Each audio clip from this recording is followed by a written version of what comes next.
What is up, YouTube fam? Robbie C here. Today we are out in the backyard trying to make some form tweaks and adjustments, and we want to talk about something that I think is honestly a mental block that is holding a ton of people back from really taking that next step forward in their game, really diving forward to hopefully see the progress that you deserve versus what you may be expecting, and why that's a good thing. But before we dive in, have to ask, how are you doing today, Felicia? Are you having a good one? So catch me if I fall.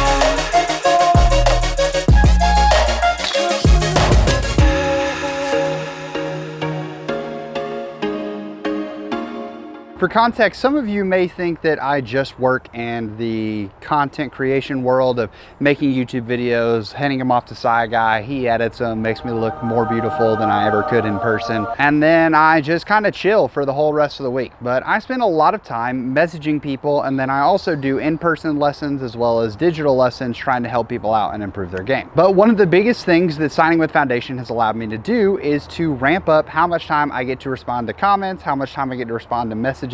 And I spend at least an hour of every single workday just simply messaging people, trying to respond and getting through those DMs. And one of the main things that I end up messaging people about is folks who are either going to play their first event or have played events, and they find themselves frustrated with their inability to compete while they're out there on the weekend. Inability may be a strong word there. Perhaps it's like it didn't go as according to plan as they thought it would. But I got to be real with y'all, and I always try to be as transparent as I possibly can, and that there's a frustration or pet peeve that I seem to have. And if you go back, especially for those of you that follow me on Instagram, you can kind of see it like strewn throughout all of the jokes and things that I make, as I try to make it as lighthearted as I possibly can, because it really, it gets me to my core. And I understand that I fall victim to it as well. What we're talking about here is the idea that if you get out there and you decide to play an event or you play a round of disc golf and it goes so well, you're just like, yo man,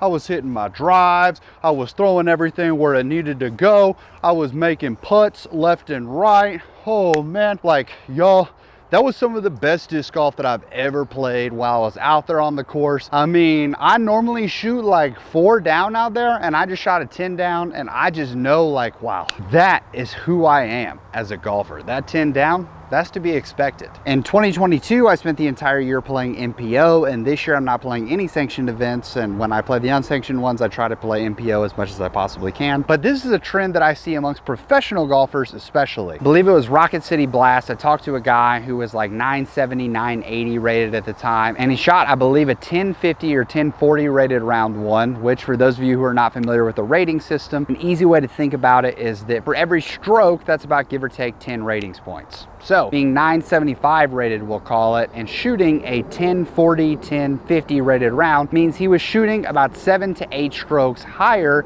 than his average, which is at least what we know ratings to be. I asked him after the round, wow, how incredible did that feel? You got out there and you shot an amazing round. And his response was quite simply, yeah, man, I mean, it felt about normal, felt about what I should be doing. Well, if that is how you were supposed to be doing, if that is what you were supposed to be shooting, then wouldn't your rating or your average be just, I don't know, a little bit higher than that? Now, I'm gonna be one of the first people to tell you that I actually see value in ratings, especially for amateur players, but I also can understand that people are like, wow, ratings can be manipulated, things like that, yada, yada, yada. I find it hard to believe that every single person has the wrong rating and that they may be rated, let's say 930, but realistically, they think they're supposed to be rated 960. Some people may say, well, if everybody's ratings are off, then that means that the rating system is broken. Whereas I just like to believe that there is another pandemic making its way through disc golf, which is the disbelief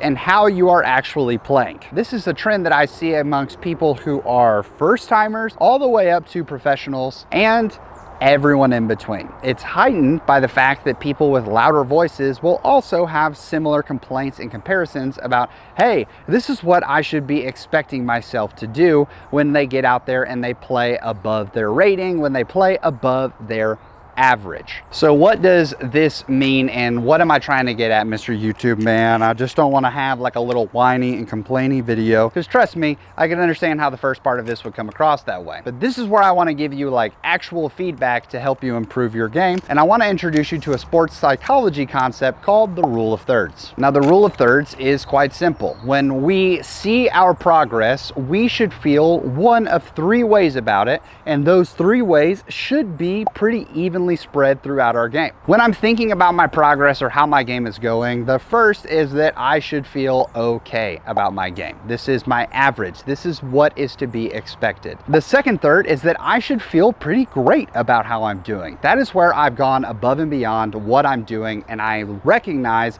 that the good, I don't even feel that. I feel pretty awesome about what I just did. And then the final third is that I should feel crummy about what I just did. Now, here's the issue. You have this pie chart right here of how I should feel, and this is the sports psychology rule of thirds. However, when we get most people how they think they should interpret their game, they look at this pie chart, which isn't really even a pie, it's more like an uncut pizza, where they're telling themselves, when I play great golf, that is who I am. You can see the comparison between these two, and that one of them is realistic and actually what I would call a healthy understanding of your game, and the other creates false expectations and takes away learning opportunities that you could have to help you progress your game even faster. If I simply looked at when I was feeling amazing about my game and I said, wow, when I'm playing golf like that, that means that I'm playing true golf to me, then I wouldn't spend time here in the backyard trying to actually improve my game. I wouldn't spend time in the backyard trying to putt.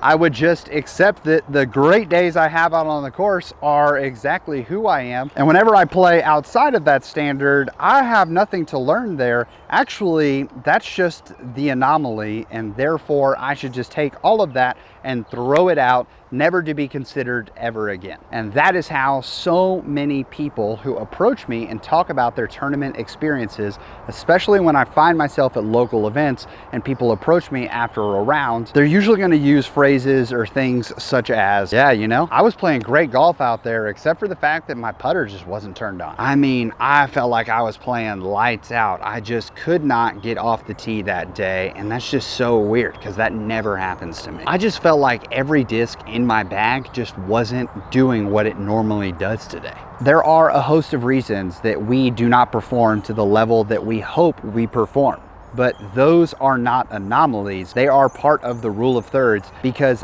33% of the time we should not feel great about our game. And why is that? Because if we only feel like we're okay or great, that means that we have arrived at our peak form. That means that we have arrived at the best that we're ever going to be, and that there's nothing new to learn. Now, I don't know about you, but I'm hoping that I don't reach that nothing new to learn phase anytime soon in my disc golf journey. I want to make sure that I'm constantly striving to improve, and that's the whole heart of why we continue to make video after video for you guys, so that you feel like you're not reaching that part of your journey either. So if you got out there and played a tournament where you averaged 40 points above your rating and you want to identify that is who you are, honestly, I'm okay with you saying that, as long as you also look at those tournaments where you play 40 to 50 points below your rating and also accept that that is who you are. The old verbiage goes that you can't tell a crooked line unless you have a straight one to compare it to. It is our faults and our shortcomings that actually help us pave the way and learn what we can do to improve ourselves. I am halfway through a year of trying to revamp my form so that I can make strides in MPO, that I can make strides in competing at the top professional level. And there have been weekends where I feel like my drives are going 50 to 100 feet further so much easier. And there is something I'm doing there that is not my norm yet. And there are weekends where I feel like I'm completely off trying to change what I'm doing, and I'm throwing 50 feet shorter than I normally do, and I am fighting so hard to even get a disc to 350 feet. But it's all part of the process, because once again, if I I felt great and good about my performance, and that pie chart was even 50-50, then I would have nothing left to learn. But when I'm feeling bad about what I'm doing, it allows me to realize moments like I'm having right now. Whereas if I focus too much on fully extending this arm and getting it back here, it's throwing off my timing, causing me to feel like I have to over rotate, which causes me to late release. I even have a mental tip that I got from my coach and talking to him that I think is actually going to be super helpful, and why I'm standing here in the backyard today, because I feel like if I can focus on that point, it could actually be pretty huge for me in getting that next step of my distance journey. But don't worry, that's why we're testing it. If it works, we're going to make a whole video about it that you guys can check out in 2 weeks. So how am I going to wrap this video up? The rule of thirds is quite simple. It means that when you come off the course and you just had a bad round, or when you come off of an event and it didn't go according to plan, that is not an anomaly. That is not you being a failure. It is you having the opportunity to say, this is where my floor is right now. And especially for those of you who have played a decent amount of PDGA rated events, if you find yourself playing to your level or your average, that doesn't mean that you necessarily even played poorly. It's okay for the great rounds to feel great and for the okay rounds to feel exactly that. Okay. When we get out there and we have played according to our average, especially for those of you who use U-Disc and you have a lot of rounds under your belt in U-Disc, maybe you haven't played events before. When we shoot our averages, that is just fine, because once we are shooting our averages on a consistent basis, that means that the room and opportunities for us to shoot above our average are only going to increase. I like to think of it this way. Consistency is what so many players are searching for in their disc golf game. And a lot of players are getting their rating or their average because, let's say they're rated 900, they're shooting a lot of 950 rated rounds and a lot of 850 rated rounds. This extreme on both sides means they have really great days and really bad days, and that makes them the okay golfer that they are. Where you know, and where you're going to see that ceiling start to climb, is where instead of shooting so many 950 and 850 rated rounds, you start shooting a whole lot more 890 to 910 rated rounds,